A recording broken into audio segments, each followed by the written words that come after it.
Hi, my name is Daisy, and welcome back to my channel. I'm still recovering from a very busy Thanksgiving week, so I am not feeling very creative. Because I'm not feeling very creative, I thought instead of stressing myself out and trying to paint something for a video this week, I would instead take some time to let you get to know me and share with you my art journey as an artist. I thought I would share with you some of my experiences and then give some pieces of advice based off of those to any aspiring artists. So in this video, I will share with you my art journey, and I have tried to break it up into 3 stages. To start, my first experiences with art, then when I switched to acrylics, and then finally what I'm calling the growth in recent years. And then I'll conclude this video with my top 3 pieces of advice for any aspiring artists. So grab your warm drink and let's get going. My first experiences with art started when I was about 12 years old. I had a mentor who helped guide me through my first about 2 years of art.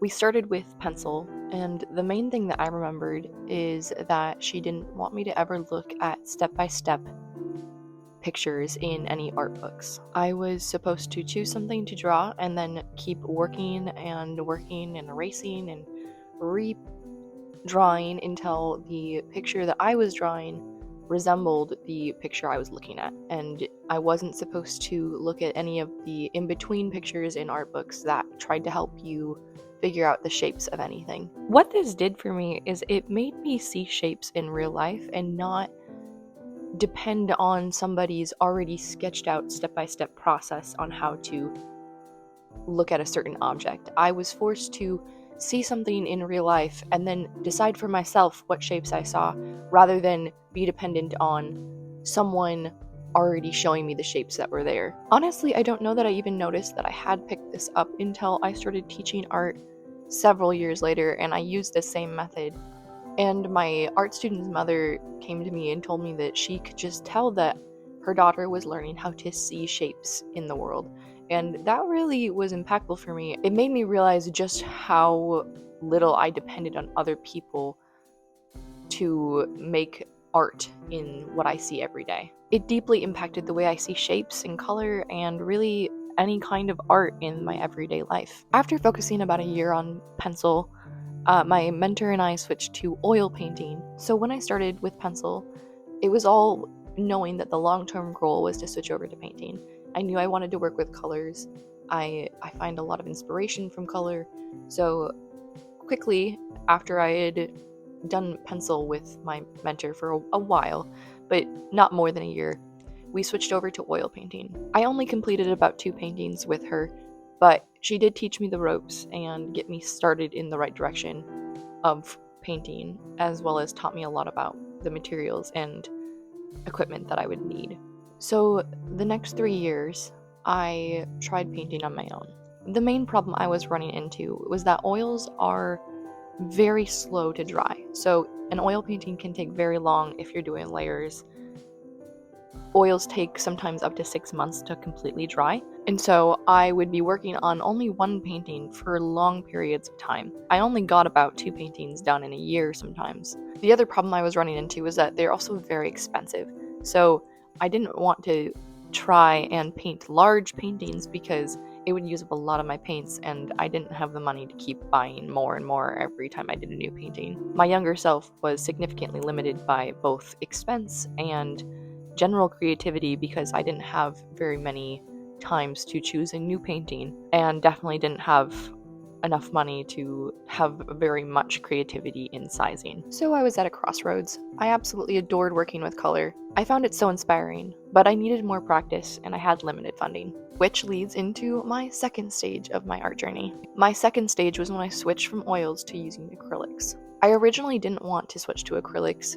I really love the texture and natural gloss that you can get with oils, but I had a friend growing up and she only used acrylics and painted some of the loveliest paintings, so I finally just decided that since they're less expensive, I was going to invest some time and money into learning acrylics. This opened up a whole new world for me. You can paint so much faster with acrylics, which means I could get so much more practice in than I was getting before. I decided to try and paint a bunch of miniature paintings from my photo gallery. The goal was to practice different skills and techniques with acrylics, and also just get a lot of practice and use different colors than I had ever used before using acrylics. I studied color, shapes, and brush strokes. In some ways, actually, working with these mini canvases was really hard because you have to be so small with your details, but it did provide a really good foundation of technique that I had just never gotten before with the limited amount of practice I had done with oil painting. And these foundational skills really helped push me to what I consider my next stage of my art journey. And this third stage, I really didn't know what to call it, so I'm just calling it the growth I've seen in recent years. It started about 2 years ago when I decided I really wanted to practice decorating my home with my own artwork. I'm actually pretty picky with what I put on my walls, so I wanted vintage frames, I wanted some large paintings and some collages of landscapes to provide a simple elegance to my home. This provided the push that I needed to take all of the skills and all of the techniques and all of the practice that I had put in the last several years and apply it to bigger, larger scale paintings. And on top of that, I wanted them to be something that I was proud enough to display in my home. And so I did exactly that. I found pictures of places that inspired me, of places that I thought were beautiful, and then tried my best to paint them and do the original picture justice. Completing those was so gratifying. It felt like I was finally seeing progress after years and years and years of practicing art. I think this also shifted the way I view art. I no longer thought of it as something that I was just gifted with. It was something I had worked hard to achieve. I'm sure there are people that are more creatively bent than others, but no matter if you are naturally talented or are just wanting to learn how to paint, you have to put in work in order to see progress. Only people who set their minds to work hard and not stop when things get boring or slow will actually see progress. And if they work hard, they will see progress. So I want to conclude with my top 3 pieces of advice for any aspiring artist, based on my own experience. Number 1, it's important to start with the basics, and I recommend starting with pencil. I really think that starting this way forever influenced how I will do art. In my opinion, it is much easier to master shapes and just general layout in a picture with pencil than it is with painting. And if you do desire to move on to some sort of art medium that's not pencil, like painting or pastel or any others that you can think of, using pencil first helps build that foundation that will make jumping to a new medium so much easier. It's similar to why a lot of musicians recommend starting with the piano, not with the flute. Start with piano to learn the basics, and then any other instrument will become a lot easier once you have a foundation in music. So, same for me, I recommend starting with pencil and then moving into another medium. And I also recommend skipping those step-by-step art books. Only look at the final picture. It's not like using the step-by-step pictures isn't gonna help you learn as an artist. They will.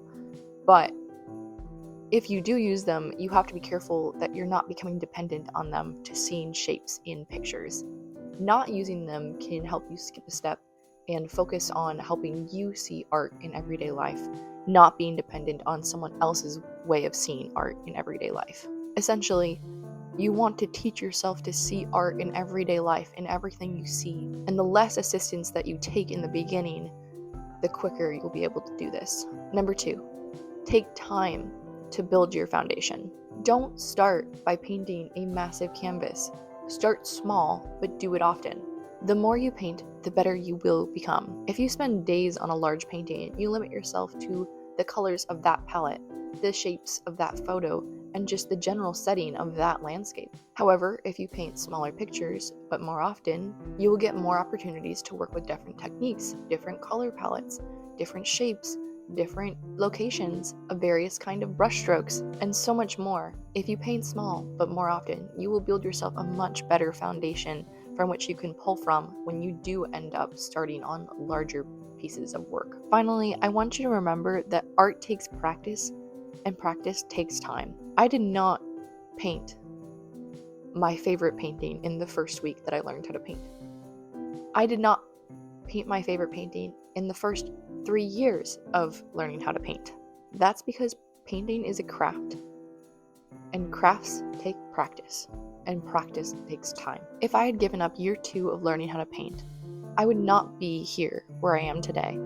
I would not have paintings that are hung up in my home that I absolutely adore, and I would not have grown as much as I have as an artist if I had just thrown in the towel when I thought that I wasn't going to be good enough. And even now, I'm not fully satisfied with where I am as an artist, but I know that everything I'm putting in to practice art now is going to push me to become a better artist in 1, 2, 3, 4, 5+ years. I have to consider that every piece of art that I do, at the very least, is practice towards pushing me to be a better artist in the future. Practice is hard work.